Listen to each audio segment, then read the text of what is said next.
নানান পারিপার্শ্বিক কাজে এবং ব্যস্ততায় কয়দিন ধরে ভিডিও আপলোড করা হয় না।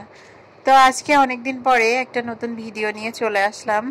আসসালামু আলাইকুম সবাইকে, ওয়েলকাম টু ফারিয়াস ফ্যামিলি ব্লগ। আমি আজকে দুইটা দেশি মুরগি রান্না করেছিলাম, আর সেই দেশি মুরগি রান্নারই ভিডিও। তো এখানে আমি পেঁয়াজ, রসুন আর আদাটা নিয়ে ব্লেন্ড করে নিলাম, আর তার সাথে একসাথে টমেটোগুলোও দিয়ে দিলাম, দিয়ে একসাথে ব্লেন্ড করে নিলাম। আজকে একটু মশলা না কষিয়ে একবারে মাংসে দিয়ে ভাবছি যে রান্না করব। প্রতিদিনই মশলা কষিয়ে তারপরে রান্না করি, তো আজকে ভাবলাম যে আগে মাংসের ভেতরে সব মশলা একসাথে মাখিয়েই বসিয়ে দেব। আর শরীরটাও ভালো লাগছিল না, এই জন্য ভাবলাম যে এত ঝামেলা না করে একবারেই বসিয়ে দিই। আর দেশি মুরগিটা যেহেতু একটু শক্ত মতোই হয়, এই জন্য এর সাথে একসাথে কষালে তেমন কোনো সমস্যা হয় না। তো সেজন্য একসাথেই ভাবলাম মশলা দিয়ে কষিয়ে রান্না করে ফেলি। তো যাই হোক, আমি কড়াইতে সব মাংসগুলো নিলাম, আর সেখানে সব মশলাগুলো একে একে দিয়ে দিচ্ছি।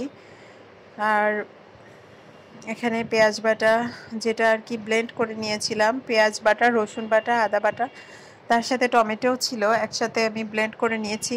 আমার ফোনের আসলে রেজুলেশন ভালো না, এই জন্য ছবিগুলো ভালো হয় না, আর ভিডিওটাও অনেক খেসখেসে হয়, কিন্তু কি করা যাবে, এটা দিয়েই করতে হবে। এই জন্য আপনারা একটু ক্ষমা দৃষ্টিতে দেখবেন। আসলে ফোনের ছবি যত কালারফুল হয় ততই সবাইকে আকর্ষণ করে, কিন্তু আমার ফোনের কালারটাই কেমন জানি ফ্যাকাশে টাইপের, এই জন্য কোনো কিছু ফুটে ওঠে না। আর এই যে মশলাগুলো দিচ্ছি, মশলাগুলোর কালার কিন্তু খুব ভালো করে বোঝা যাচ্ছে না, আবার মাঝে মাঝে একটু বোঝাও যাচ্ছে, এই আর কি। তো আপনারা বুঝে নেবেন আর কি। তো আমি এখানে সব রকম মশলা দিয়ে তেলটা দিয়ে নিলাম, আর এখন ভালো করে মাখিয়ে আমি চুলাটা অন করে দিব। আর মুরগি রান্নায় সবসময় মুরগিটা খুব ভালো করে কষাতে হয়, কারণ মুরগির ভেতরে যে একটা আলাদা স্মেল আছে, এটা দূর করার জন্য ভালো করে কষিয়ে নিলে মুরগি রান্নাটার টেস্টটা ভালো হয়।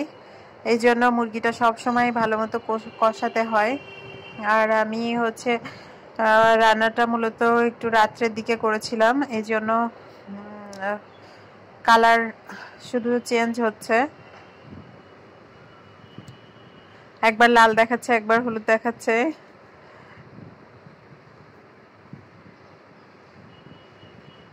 তো যাই হোক, এটা আমি ভালো মতো কষিয়ে নিয়েছি, আর কষিয়ে নিয়ে আমি এতে কিছু আলু দিয়ে দিলাম। আলুটা আসলে দেওয়ার পরিকল্পনা ছিল না, কিন্তু পরবর্তীতে আমার মেয়ে যখন বলল যে সে আলু খাবে, তো সেজন্য আমি তাড়াতাড়ি করে আবার আলুটা ছিলেই দিয়ে দিয়েছি। আলুটা আর ভাজিনি, বুঝতেই পারতেছেন।